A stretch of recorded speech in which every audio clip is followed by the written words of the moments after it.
On How It's Made, we usually stick to the show's title and show you how products are manufactured.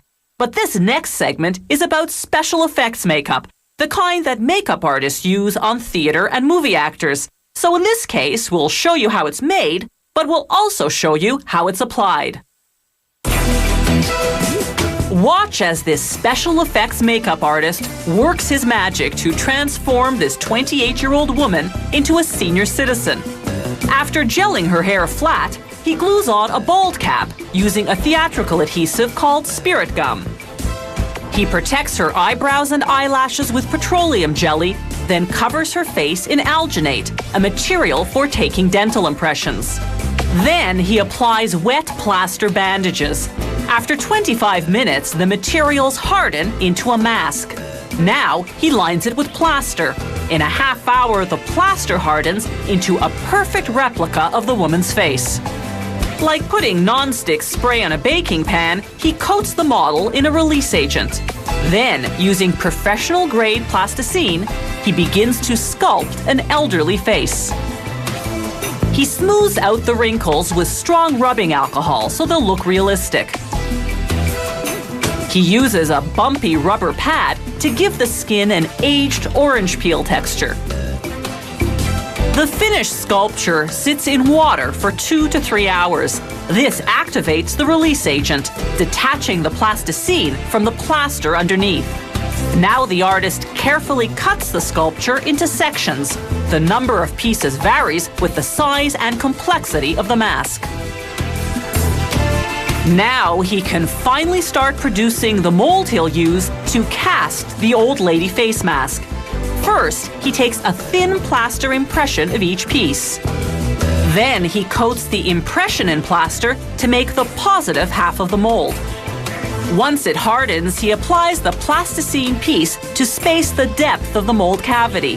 Then he coats that in plaster to create the negative half of the mold. When that hardens, he applies release agent to both mold cavities, pours in hot gelatin, then closes the mold.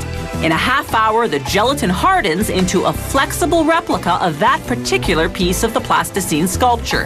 He then implants synthetic hairs to create eyebrows. Now, using surgical glue, he begins to apply the pieces, called prosthetics. He starts with the largest face piece first.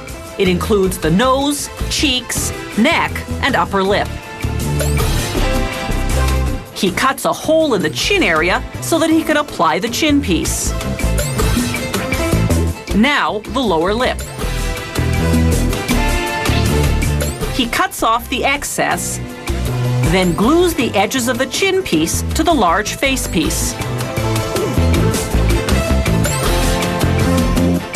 Now for the forehead. Again, he applies glue along the edges to connect it to the rest. To age the eyes, he uses contact lenses. They create a ring around the iris, a typical feature of elderly eyes. Using tweezers, he applies eye bags, again gluing the edges to the rest of the mask. And finally, some wrinkly eyelids. With the mask fully assembled, it's makeup time.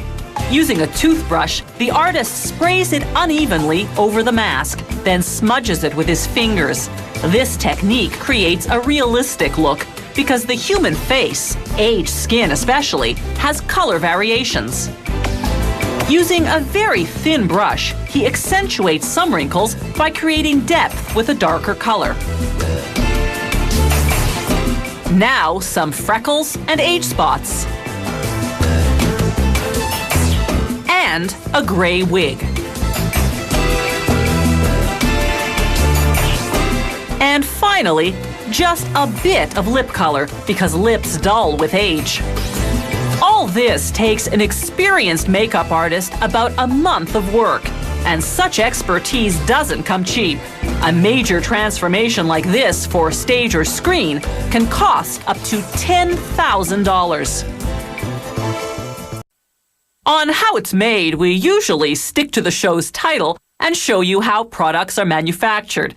But this next segment is about special effects makeup, the kind that makeup artists use on theater and movie actors. So in this case, we'll show you how it's made, but we'll also show you how it's applied. Watch as this special effects makeup artist works his magic to transform this 28-year-old